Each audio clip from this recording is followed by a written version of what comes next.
Hello, my name is Amanda Augustine. I'm a certified professional career coach, resume writer, and the resident career expert at Career.io, the only platform designed to guide you through every stage of your lifelong career journey. In this video series, I'll provide you with practical tips and short exercises you can complete to immediately improve your job search and career success. Today, we're going to talk about the old adage, show, don't tell, and why it's key when creating an effective resume.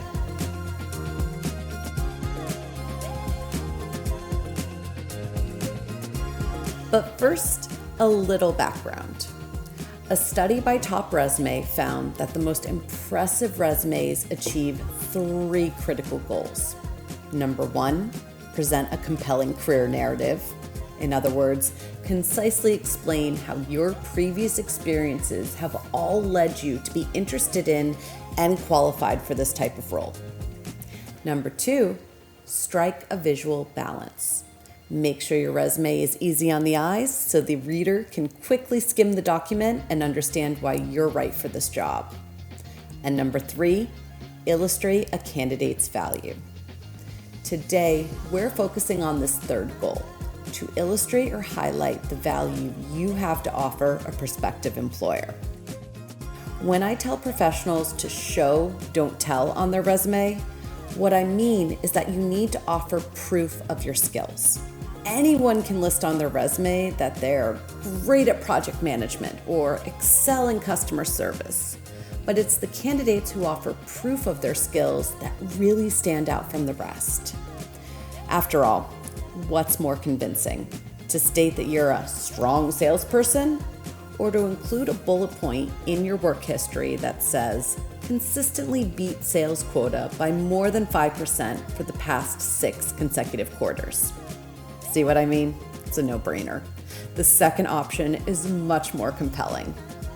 Once you've determined which of your qualifications are most important for the type of job you're targeting, then it's time to brainstorm specific examples, figures, or case studies that illustrate your abilities and weave them into your resume's work history, education, or professional development sections.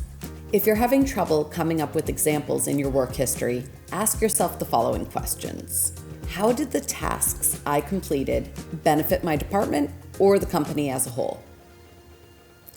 What were my weekly, monthly, or annual goals? And did I meet or exceed any of those goals?